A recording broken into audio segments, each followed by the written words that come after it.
Guru Gobind Singh Ji, and he was a fighter actually. And this is what we were doing there at this time. So his words, which I always murmured in my thoughts, was "De Shiva var mohe ahem, shubh karman te main kabhu na darun arso jab jaye ladun, निश्चय कर अपनी जीत करूं." After about 20 days, their bodies were handed over to us, and in such a bad state. Their eyes were, taken out. The fingers were chopped, and they are really very badly treated. These dead bodies. But on the other hand, when we recovered their dead bodies after we captured Mashkoh Valley and all, we buried them with full military honors. We dug graves for them. The enemy had a dignified death on our land by us. And they refused to accept. They said they are not part of Pakistan. They disowned them. They disowned them. And look at the commanders. How can they disown your own troops? Because they were fighting this battle on a lie that they are the militants, not our regular soldiers. So they disowned them. General Musharraf, it's very sad on his part, Shame to on have him. done this. Very shameful. There was a line in the NDA prayer: choose the harder right than the easier wrong. For me, easier wrong was blame the company commander, because commander is also saying, I also say yes sir, and very easier wrong. But harder right was I stand up for him, protect him, and I take the blame. So many people have commanded this battalion. I was on me and my troops, what they will bring to the unit. If we had failed, I would have been cursed by everybody. That he was the commanding officer when these people failed. Knowing very well that this is an uncertain situation. You might come back home, you might not come back home. How do you get that bravery, sir, to go there? See, firstly, let me tell you frankly, I never thought we will be able to come back from this area. I was never expecting any awards at all. We had come back from that area somewhere in August, first week, and evening of 14th of August, my brigade commander called me. He said, "Congratulations, Umesh." I said, "What happened?" He said, "You got Vir Chakra." I said,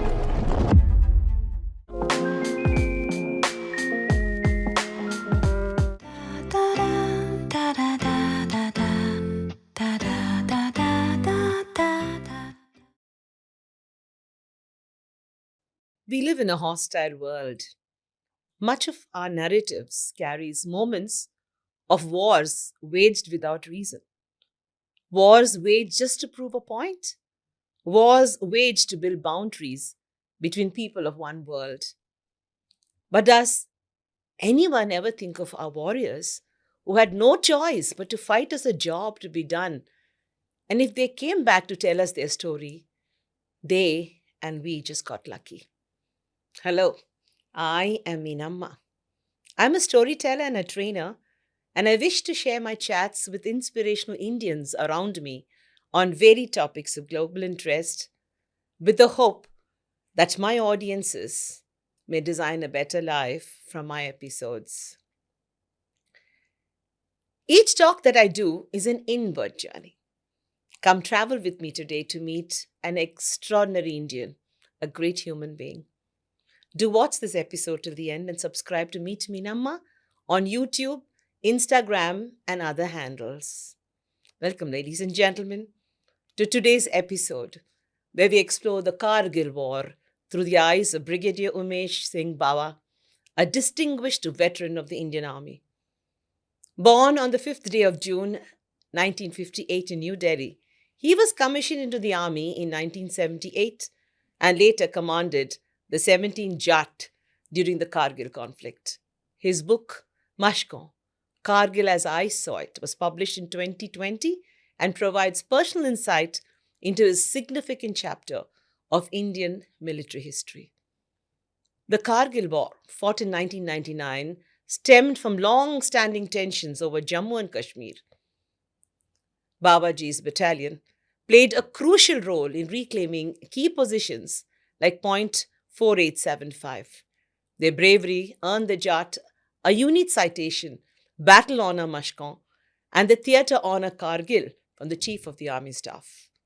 Brigadier Bawa's inspirational leadership and his conscious courage, mixed with professional acumen, resulted not only in victory for the 17th Jat in the Mashkoh Valley, but he was awarded the Vir Chakra for his exceptional leadership and bravery. Join us as we uncover Brigadier Umesh Singh Bawa's experiences and the sacrifices made during this pivotal conflict. Jai Hind, sir. How are you? Jai Hind. Thank you so much for calling me to the podcast. How do you feel with Meenamma here, sir? Yeah, I feel very comfortable and very professional. Thank you, sir. Thank you. Uh, Before I go into the theme that is the Kargil War, what made you join the army, Brigadier? What actually made you go there? And tell us about your National Defense Academy days. You see, I was always fascinated by the olive green uniform Mm. when I was a kid, because my brother-in-law was in army, and I sometimes used to come in uniform to our house, and I was quite fascinated with it. And couple of times I had gone to visit them in Jodhpur when they were posted there. And when he used to travel on his scooter with me at the back and passing through the quarter guard, he used to get that wonderful salute. Oh, yes. And I was really impressed. So I also thought that if I get a chance, I too will join the Indian Army. So that is how I, appeared for my National Defense Academy Oh. and got through the exams and then joined it in 1974. My initial days in National Defense Academy were very tough actually. I came from a very civil background. I studied in a public school. Most of the guys were really actually from Sainik schools or RIMC and other military schools and all. And very few, maybe just 20-30%, were from public schools. So I was one of them and had no idea how National Defense Academy training was. And but it was so tough. But with others, I also flowed along with them, And I had determined that I will, what come may, I will pass out from this academy without getting relegated at least. And I was able to do that. So, during the academy, did you find yourself standing in front, or were you just one of the many cadets? I was one of the many cadets. I passed out as an ordinary cadet from the National Defense Academy. I was not any appointment there at all. Why I'm asking you this question, sir? For a person who was thrilled to see someone salute, it meant that respect meant a lot to you. Yeah, And today, when I say Jat Regiment, I can feel pride in your heart. absolutely. Tell me about the Jat Regiment and about the troop, how the soldiers are in the Jat Regiment. See, the Jat Regiment, when I got, in IMA, I got the Jat Regiment, my commission there. So my friends actually, some of the Jats, they were actually very tall.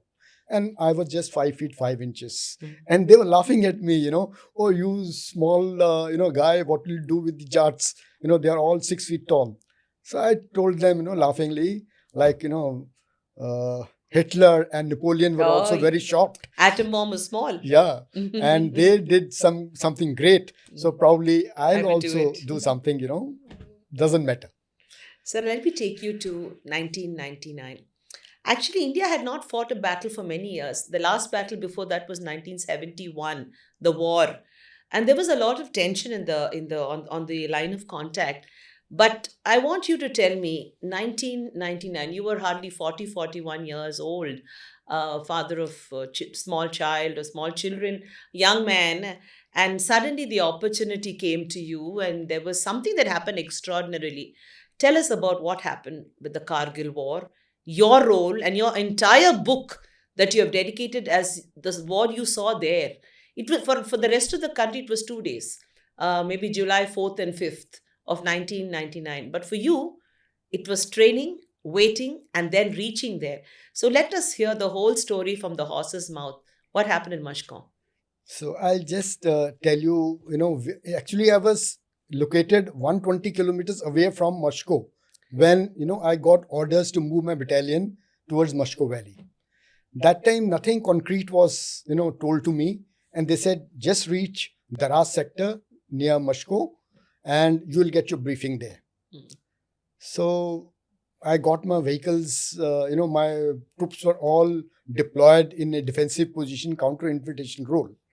And I got the vehicles and then we moved towards Mashkoh Valley. It took me 2 days to reach Mashkoh. Once, it was, I think, around 26th of May when I reached Mashkoh. So this is much earlier than July 5th. Yeah, much earlier. And 26th May, I reached there.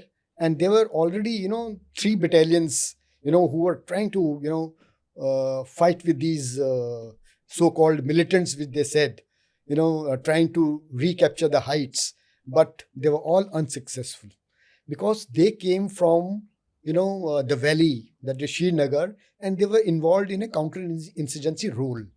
Suddenly, they were asked to come here, and I don't know what was the hurry with the commanders, because probably they had not told the government that actually, troops from Pakistan army have come and, intruded into our territory. So They- let me just stop and ask you.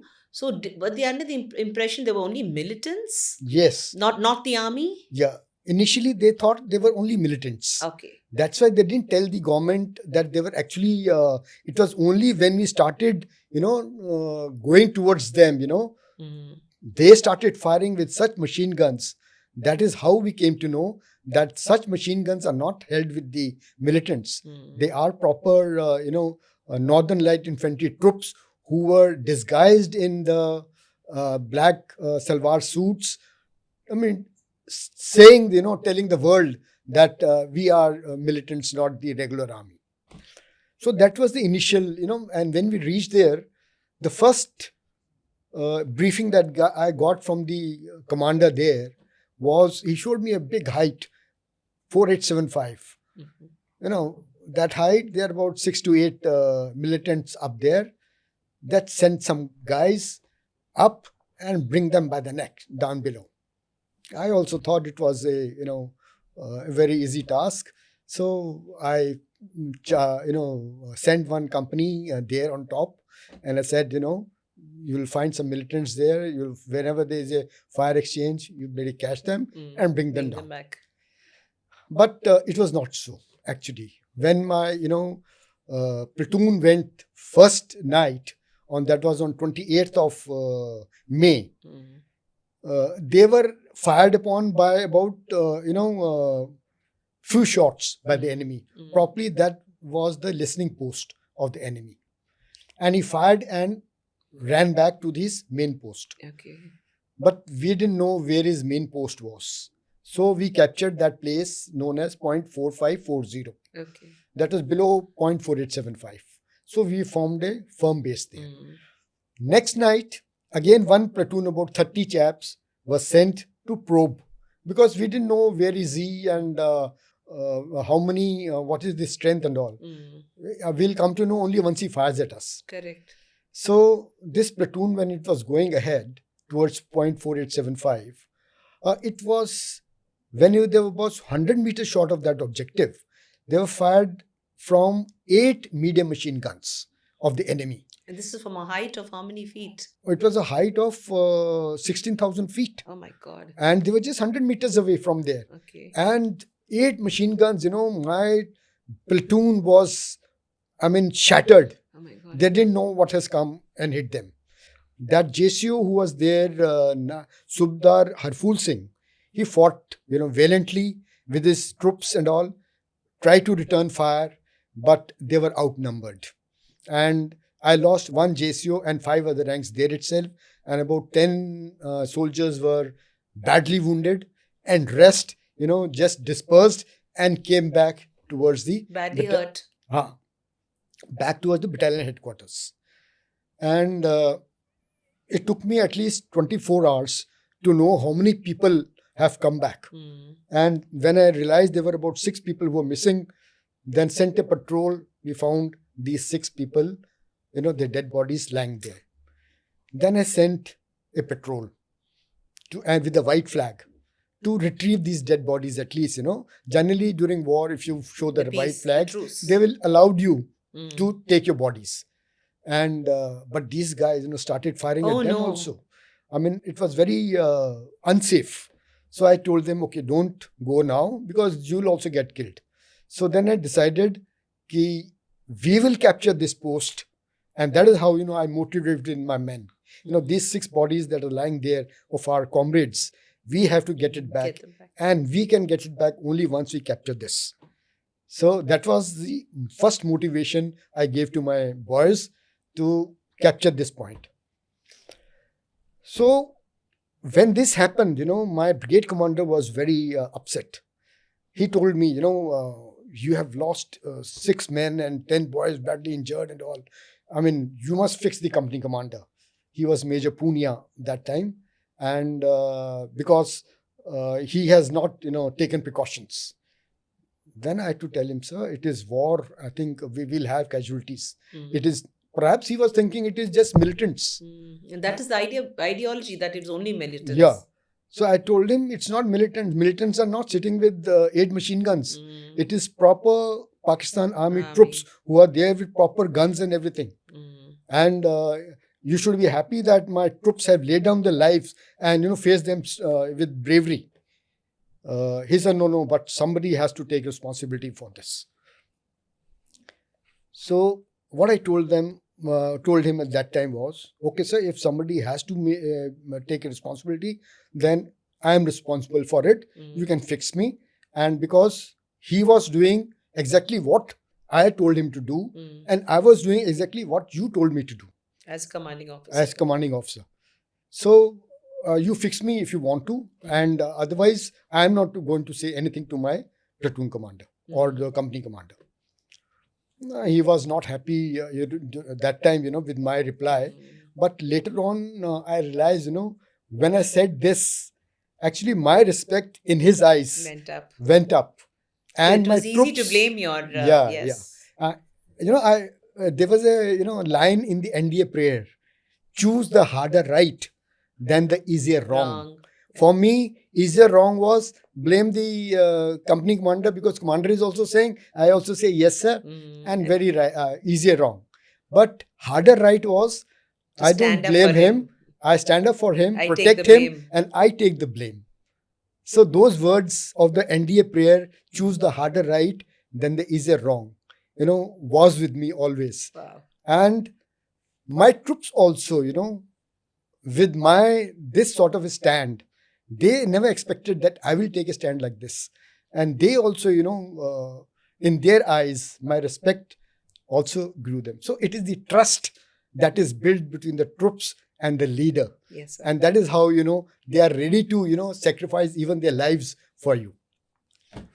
So when this happened, then I told my brigade commander, sir, I will not now proceed for any attack from this side. I will take my own time, send my patrols and find out the information, what is there on top. Sir, at this time, how many companies were already on the job, deployed to find out? Or it was only your gang that was there? No, I had 4 companies with me. Okay. So one company was already there at point 4540, yes. where, because I told them that since you have reached there, you will not come down. Occupy that. Yes. So that enemy doesn't come and occupy it again. Then I went to other directions, that southwestern and southern directions. This was from the east. One platoon was already there. One company was already there. So 2 companies are sent for patrol, and I told them to watch discreetly for any movements that you see. So it was about, for 1 week they were there, and they reported, both of them from different locations, reported seeing about 15 to 16, people in black salwar suits moving around. So 15, 16 from one place, 15, 16 from this place, and 15, 16 from the other place. But 45, 50 people. 45, 50 people, that is only what we have seen. But maybe more. So I told him, sir, there are about 60 to 80 people there. And so it is not the job of one battalion. It is the job of 3 battalions to capture this 4875. He wouldn't believe me. He said, how can it be? So I said, sir, you have to believe me because my troops have given this information. He says, no, we will go for a hepta ride. We'll see it from the top ourselves. I want to see it myself. I said, okay, fine. So next day, a chopper was, ordered for us for the recce. And myself and brigade commander from Mashkoh Valley, the helipad was at Daras, which was about 15 kilometers from there. It took us half an hour to reach there. So when we were moving in our vehicles, about 6-7 vehicles moving, this guy on the top from 4875, he can see you. Yeah, he could see me because this was a daytime move. Ah, yes. And he started firing his artillery, At the moving vehicles at the itself. moving vehicles. So he knew you were going towards the helipad. No, he didn't know where we were going, but he saw about 6 vehicles. Okay. He knew that there are some officers here Yes. because there was light vehicles there and all, jeep, jongas and all. So he knew, let me target these guys. So we could see the dust of, coming right in front of our vehicles, on the sides and behind. We were just lucky that none of their bombs hit us directly, because it's actually very difficult to hit a moving target. Yes.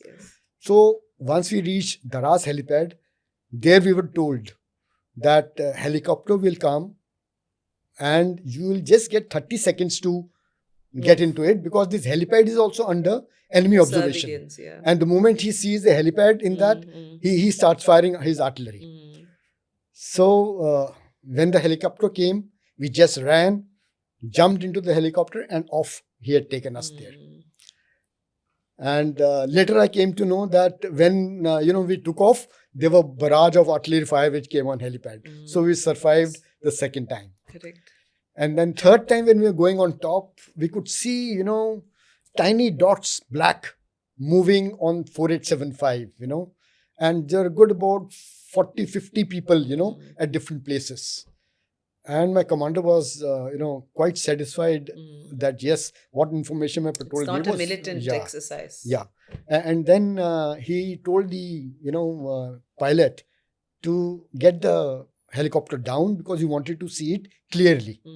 As he got the, helicopter down, one missile from, Pakistan Army came towards our helicopter. It just missed us by few meters. That was the third escape? Yeah, that was the third escape on the same day, And, it's famous saying in our army, Jaake rakhe saiyan, maar sake na koi. That is what, I told my commander, ki, sir, we are safe today. This is the third time. Yes. And the helicopter, went up and then landed us back to the helipad, and we came back, and thank God, that we were all safe.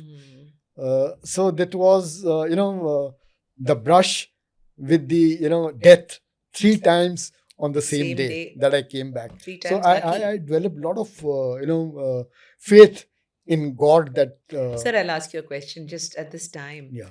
How important is Guruji, Vahi Guruji, and your God to you? At this particular time, He's guided you, He's protected you.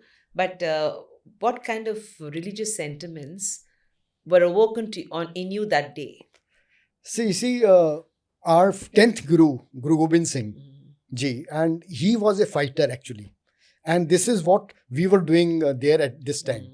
So his words, which I always, murmured in my thoughts, was, De Shiva var mohe ahem, shubh karman te main kabhu na darun arso jab jaye ladun, निश्चय कर अपनी जीत करूं. So these golden words always with me, कि I have to win, I have to win, I have to win. I can't come back as a loser. So this is what also, I told my boys, before we were going for the final attack. Okay, I'll talk about this later. Now let me tell you what happened, after that. We made a plan. And in fact, I made a plan in which 3 battalions were required.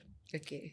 So I made my GOC had come here to say, he said, no, he can't give 3 battalions. You can get 2 battalions. What is the word you use, sir? GOC is the General Officer Commanding. No. What battalions? And I told them, sir, 3 battalions are required. 3 battalions. Battalions is 1 unit. Correct. My unit was 1 battalion. So not 1 battalion, 3 battalions are required. Okay. The GOC said, no, I've got Tiger Hill and Tolaling to capture first. So we will give you later. I can't give. He said, what happens suppose I give you another battalion, you go with 2 battalions. I said that with 2 battalions, the rate of success will be maybe 50%. Yeah. He says, if I give you 3 battalions, I said the rate of success will be 80%. He said, why not 100? I told him, sir, nobody's sure about, nobody can be 100% in war.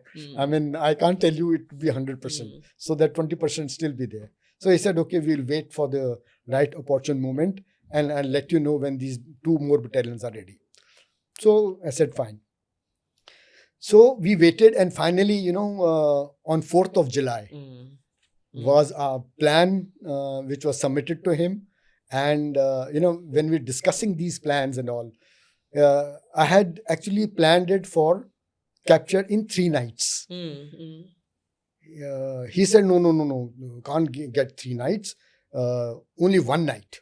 1 night, I've seen all the attacks which have taken place. Whatever the success you get in the first night is the maximum. So you must plan to capture in 1 night. I said, sir, it is nigh impossible, You see the heights and see the, time it requires. It takes 15 minutes to travel 100 meters. And they had the advantage of height. Yeah, they were on on top. height, and we have to go from down below, And he said, okay, with a lot of reluctance, he said, okay, you plan it not 3 nights, 2 nights. Yeah. I said, okay, sir, we'll plan for 2 nights. That's still okay. But 1 night is not possible. So we planned an operation for 2 nights. And first night, I captured, we had named the posts there, Pimple 1 and Whaleback was my first phase objectives. And Pimple 2 was the highest post, which was named as Pimple 2. And that was in phase 2 I was to capture. So first phase went on as planned. And by 4 o'clock in the morning, at 5 o'clock, both the company commanders at Pimple 1 and Whaleback told me, sir, we have captured. And they have been, casualties this side and that side also. But we are still finding out, we'll let you know the exact numbers. I said, okay, fine. I was very happy. First phase has gone well as planned. And then my company commander at Whaleback, he phoned me up at 7 o'clock in the morning. He says, sir, I can see about 20 people, Pakistani soldiers getting together for a counterattack. Oh. And I don't have ammunition, enough ammunition with me. So I said, okay, I'll send you some ammunition and you hold on till that time with whatever you have. So I sent, one Charlie company, Captain Anuj Nayyar was there. I told him, take your platoon with all the ammunition and all and go and give it to them. So it took about 3 hours walking. This guy took them there. And by the time, it was 12 o'clock, he has reached there with the ammunition. And the second counterattack again came at 1 o'clock to them. But this time they had the ammunition and all. They again beat back the second attack. The enemy again tried to take back this post around 4 o'clock in the evening. That was the third counterattack they launched, which was again beaten back because ammunition had reached them. So, enemy was so sensitive to this post that 3 counterattacks and my Jats, they stood there as a brave soldiers and, repulsed all the 3 counterattacks. And then it was captured. So my next plan was to go for Pimple 2 next night, which I was not able to because the company which was to go for the attack, the ammunition was already given to Delta company to beat back these counterattacks. So you were short of ammunition? Yeah, I was short of ammunition. So I told my commander, sir, I'll have to postpone it by 1 more day because I need to get my ammunition from down below. So we can move only at night. It used to take 7 to 8 hours, to get the ammunition on man pack. So he said, okay, fine. He was not very happy, but still he had to agree. So we launched our attack on 6th instead of 5th. This was, and when this attack was going on toward Pimple 2, Major Ritesh Sharma, was the company commander. As he started going, about 15 minutes he must have gone, and there was artillery shelling on him, and he got injured along with his 5 troops with him. And he rang me up, he said, I'm injured and all. I was, very upset. Like the attack has not even started, and the company commander is, out. And of course, I couldn't do anything, but I told him, okay, go to the regimental aid post, take these 6 boys and get your first aid there. So I had only one option. The platoon commander was Captain Anuj Nayyar. Yes. A young captain, I had promoted him. He was a lieutenant. I just promoted him as a captain during the war only, about 15 days back. And when I put a star on his shoulder, extra star, I told him, Anuj, you getting extra star on your shoulder. Do you know what does it mean? He said, yes, sir. Maneka, that means additional responsibilities. So be prepared to lead the company even if required. He said, yes, sir, I will do that. And this is what happened. And he had to lead the company now. So I told How him, old was this boy? he was just 22 years old. He was just finished his bios and come there. And he actually got engaged. And he was about to get married in the month of September. This guy, was a very brave officer. He, did much more than what I, expected him to do. And I have, a lot of praise for this boy. And, what happened before he was going for the attack, he came and gave me his engagement ring and his wallet in which he had the photo of his fiancée. And he said, sir, please keep this, sir. After the attack, I come back, I'll take it from you. I actually told him, Anuj, keep it with you, this ring and everything will inspire you more to do well in war. He said, no, sir, I don't want the dirty hands of the enemy to get into this. So don't worry, sir, I will come back and take it from you. So I had a premonition, when I look back, this guy knew that what's going to happen to him. And that's why he, came and, gave these things. I saw his name under posthumous, sir. Yeah. Gave me his things, So this chap, then started leading his company there. There were 4 bunkers there. And throughout the night, he kept on leading these men along with him and captured 3 bunkers. There was only last bunker, which was on the top, which was, firing at them. He tried his best. He crawled near that. He went to the sides, launched rocket launchers and all along with his men. But somehow that bunker could not get neutralized. And suddenly at about 4 o'clock in the morning, I lost contact with Anuj Nayyar, my radio contact. So I was trying to contact him, but I didn't know what was wrong with him. So I was not able to know what's happening in front.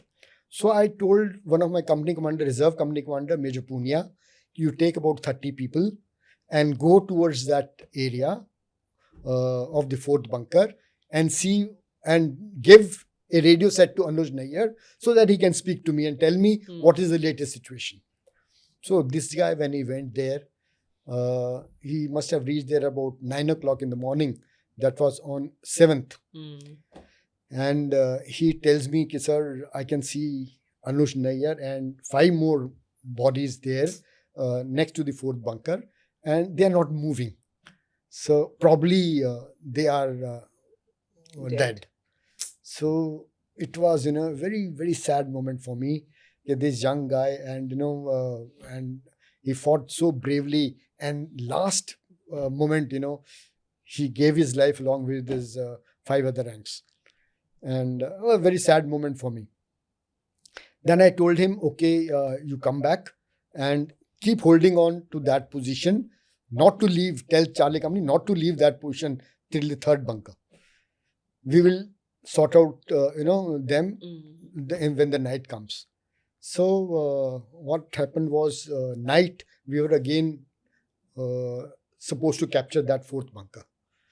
So I told my commander, sir, we will not attack tonight and we will attack tomorrow morning. He said, no, morning you'll have a lot of casualties and all, it's daytime and all. So I told him, I try to explain my logic. I told him, sir, in all our teachings, it is always said that you should always attack at night. Yes. And he is expecting me today. And he is well prepared, expecting me. And if I do it now, we may succeed, may not succeed. He'll be ready because for you. He's ready for me. So I'll keep firing at him and make him believe that we are coming to attack and let him not rest. And when he's daytime, generally people rest, Yeah, we'll So, go to him then. Yeah. So when he is resting during daytime, I will go and attack that time when he is resting, and he'll Not be surprised. expecting, not He's not expecting. expecting, and he'll be surprised. So with great difficulty, I was able to convince him. He says, "But you are responsible if something happens." Yeah. I said, "Yes, sir, I take this responsibility." As a commander, sometimes you have to take risks, and especially in war, any commander who takes risks will also succeed. Yes. He may fail, Yes. but chances are that he will succeed. So that risk factor was there, and as throughout the night, I kept on pounding him with artillery fire, my mortar fire, my machine guns, and kept him busy. In the morning, when everything had cooled down, he was probably, there was no fire and all. My two platoons from different directions went towards this fourth bunker at about 12 o'clock during the daytime. And by 1:30, they were on top. And they started shouting, "Jat Balwan, Jai Bhagwan." That is a war cry, Yes. And the moment he heard those war cries, he was surprised that how have they come here? How many people were there, sir? There were 4 to 5 people. Oh, wow. We could see them running. Some of them got killed and some of them escaped. So a couple of them, I think, got killed and 2 of them escaped from there. And we were able to capture our objective. And I think then my company commander told me, "Sir, we are on the top and with our Tiranga Jhanda on that feature." That was, I think, the happiest time. So you had got your objective. Yeah, I got my happiest time of my life, Yes, that sir. whatever task was given to me, I've been able to fulfill it. And I rang up my GOCs immediately, and told him, "Okay, sir, our flag is right on top of Pimple 2 and we have captured it." He said, "Bawa, well done, well done. I'm really very proud of you." And actually, I was very proud of my troops, who had done this Yes. for me. But, all this happiness, changed into sadness after some time, When I saw, people coming back from that area, Pimple 2 complex, some of them had lost their eyes, some of them had broken their legs, and some of them broken their hands, and some of the dead bodies which are coming on a sleeping bag. That is the time, I realized, it was a very sad moment for me, at least. I'd lost 1 officer, 1 JCO, and 34 other ranks. And about 120 people were with splinter wounds and gunshot wounds. A hell of a lot of casualties for achieving this. I realized, whatever we have achieved, yes, we have achieved whatever was to be done. But at what cost? What have we lost? Yeah, it is a heavy, very heavy cost that we have paid for it. Yes. And what is the end game? You see, what is the end game? Nothing, They went back finally and we recaptured our area. That is all. And the cost that we paid was, I say, tremendous. It was like a game a child plays. Yeah, that was a very sad moment. And I still live with that guilt, that I, during my command, I lost 36 Jawans, during this war. Sir, can I ask you, during such wars, prisoners of war are also taken? Yeah. Prisoners of war are taken. And how do the Pakistanis treat our prisoners of war? You see, I'll just give one example, of Fort Jat. I was from 17, there was Fort Jat in Kaksar sector. Initially, when they had come to know that somebody, may be occupying that top and all, that was around 14th of May, yeah. So they sent a young officer, Saurabh Kalia, lieutenant, with about 5 chaps to go on top to see their post is okay. Because during winters, what they used to do is, there used to be heavy snow there and all tracks were blocked. Okay. So they used to vacate some of the posts which were very difficult to maintain. So, and this was one of the winter vacated posts in Kaksar sector. So they had sent this boy, to find out. But this boy, when he went on top, he got surrounded by these enemies. Okay. And they outnumbered him because they were just 5 guys. And they captured them. and they were made PWs. And then they kept on, asking them whatever information they wanted to do. But these guys never uttered even a single word. So they would ask them for the location of the rest Yeah, of the... what is happening? They were asking. But as it is, a second lieutenant, what does he know? Yeah, he knows something about his own unit. That's all. But these people did not say anything. And then after about 20 days, their bodies were, handed over to us. God. And in such a bad state, their eyes were, taken out, the fingers were chopped, and they are really very badly treated, these dead bodies there. But on the other hand, when we recovered their dead bodies after we captured Mashkoh Valley and all, we buried them with full military honors. We dug graves for them, So the enemy had a dignified death on our land by us. And they refused to accept that they were there. They said they are not part of Pakistan. They disowned them? They disowned them. And look at the commanders, how can they disown your own troops? I know. Just because they were, fighting this battle on a lie. That they are the militants, not our regular soldiers. So they disowned them. I mean, General Musharraf, it's very sad on his part, to have done this. Very shameful, Yes, shame on him. It's very sad, sir. When you captured your objective, what was your first thought? How did you feel? I mean, you've gone there on a mission, and you felt sad later. But that moment, how did you feel, sir? So it was that I have achieved my tasks. I was so satisfied because I was only worried. You see, so many people have commanded this battalion. Every eye was on me and my troops. What they will bring to the unit.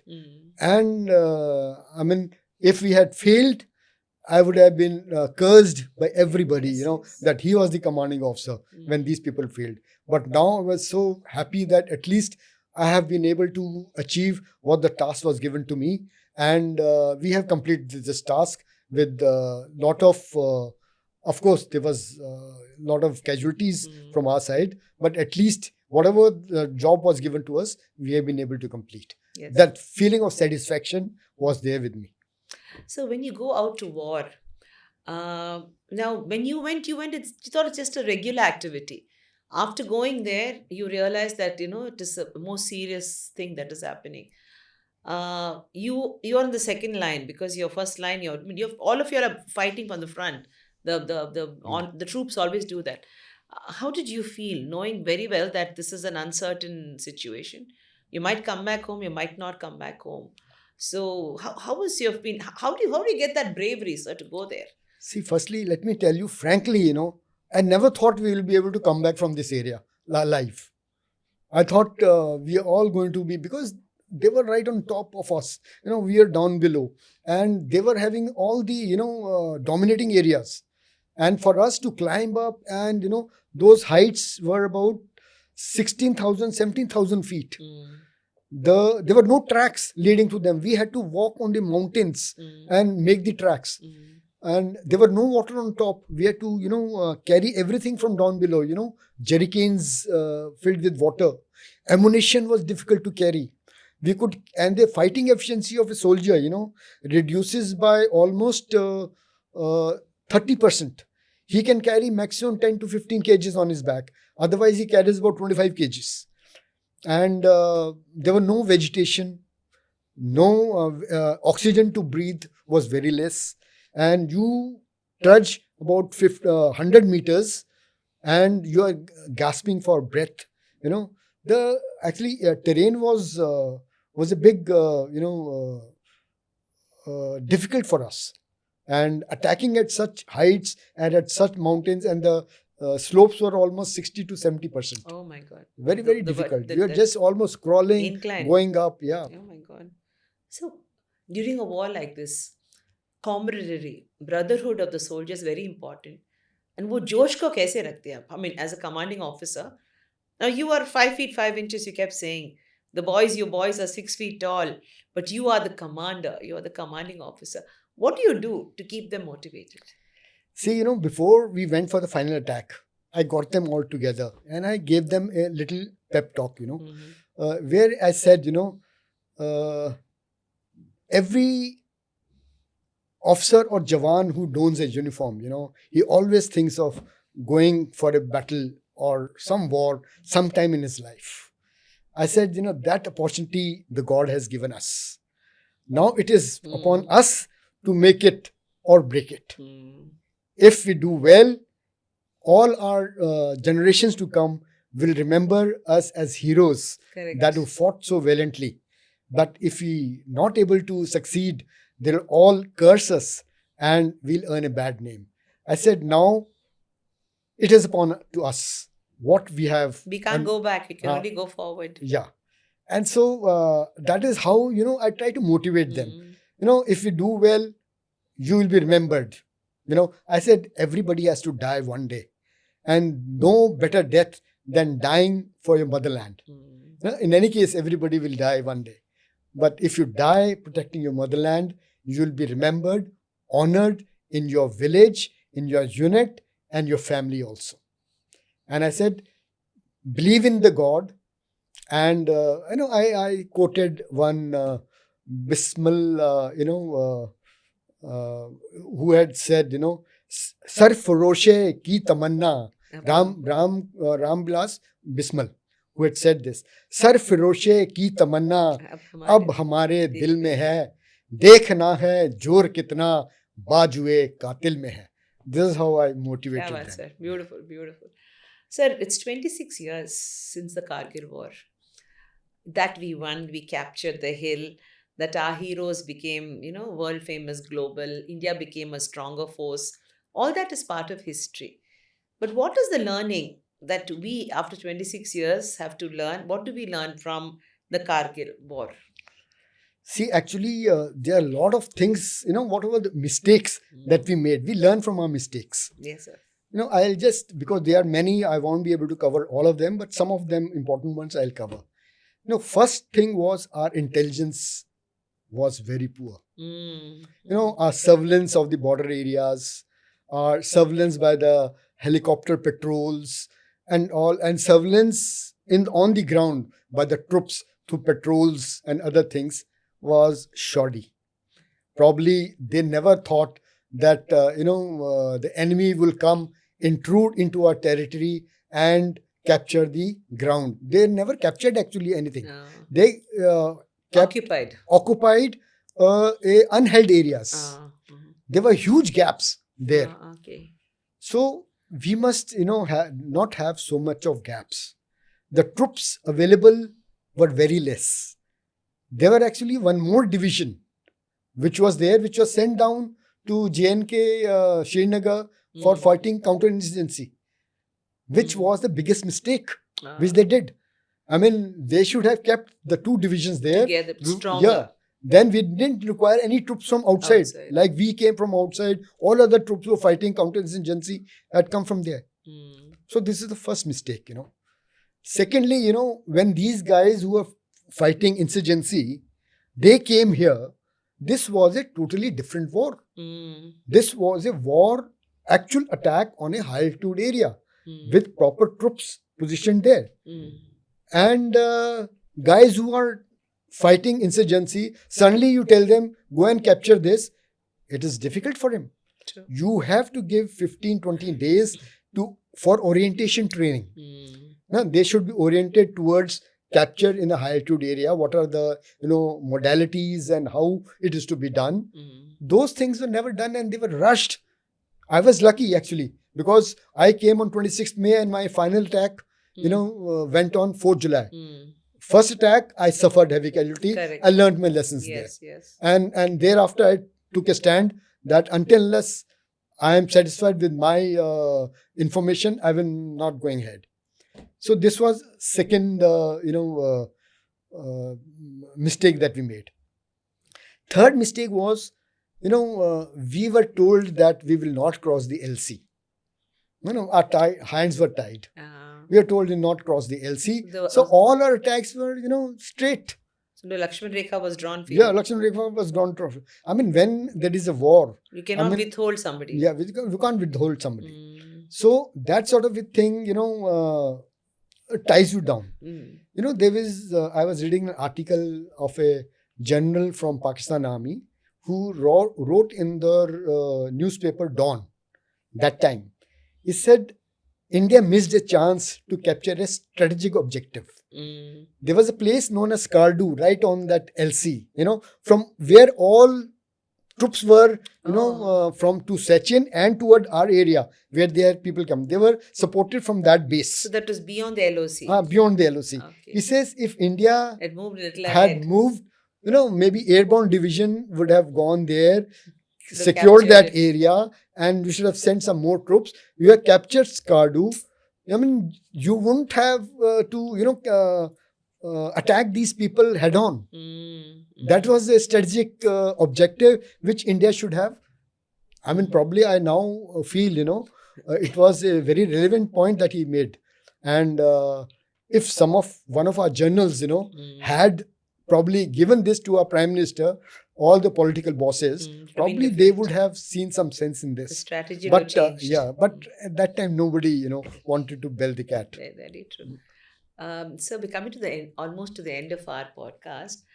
I wanted to ask you, you got the Vir Chakra, Vir Chakra for your activity. How did you feel when the Vir Chakra was announced with your name? Yeah, actually, I tell you, I was never expecting any awards at all. We had come back from that area somewhere in August, first week.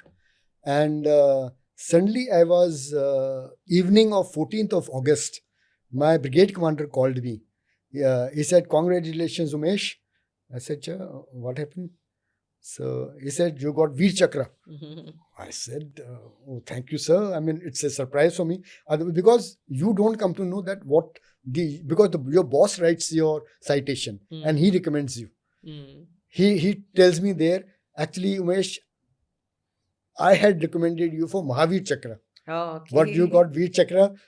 I'm not that happy, but you should be happy." I said, "Yes, sir. I'm really, actually, whatever is given to me, I'm very happy for this."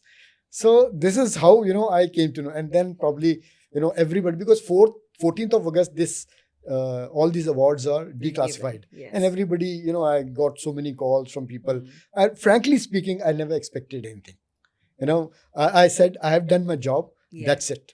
But my senior commander probably saw that I should get it. So no, you well-deserved award. Congratulations. Yeah, did Anuj also get an award? Yeah, Anuj got the higher award, that Mahavir Chakra. And that guy, I was the CEO, so I had recommended him for Paramveer Chakra actually. But I don't know how it went down to Mahavir Chakra. No. Like, they downgrade one award down. No. So maybe.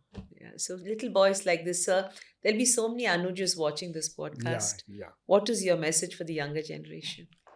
See, younger generation, firstly for those who want to join the forces, my, message to them is, this armed forces, it's a passion.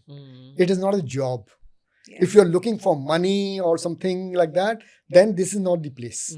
But if you're looking for passion to serve your motherland and serve the troops and, see different places, adventurous life, then this is the place.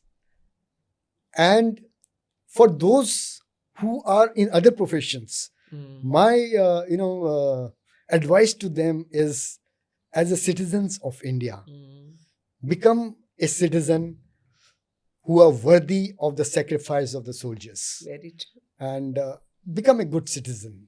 I mean, who cares for the country and not, fight among yourself on religious and frivolous grounds with each other. Thank you, sir. For all those who are watching, I recently saw the wife of a army officer say, "My husband went to war. He won battles for us. Was it worth it?" We citizens, you and I, ask ourselves, the corruption that we are bringing, the pollution that we are bringing, all the ill effects of society that we are propagating, was our soldier really worth his life? Why don't we change? Because one Brigadier Bawa can teach us that life is like a war. ये जो जंग है हमारे जिंदगी का एक भाव है. It is part of our life. Let us fight with every aspect of our strength to win the war against ourselves, the bad and the ugly, so that tomorrow no soldier would feel he died for a country that wasn't worth it. It's such a pleasure to talk to Vir Chakra with me today. And the Kargil War, its effects, its stories will remain with us forever. If you have liked Brigadier Bawa's version, his story, his true story of what happened in the valley, you must subscribe. And you must obviously keep following me, because unless you give me support, I cannot get true stories like this on this canvas. Jai Hind, and be a proud Indian, because that is what you and I are born to be. Today I am on the podcast with Meet Meenamma on the Kargil experience which I had in 1999. It was a very wonderful interacting with her, a real professional, and the questions that she asked were really, engaging. And I want all of you to please subscribe to this YouTube channel of Meet Meenamma and watch the podcast on Kargil War. Thank you.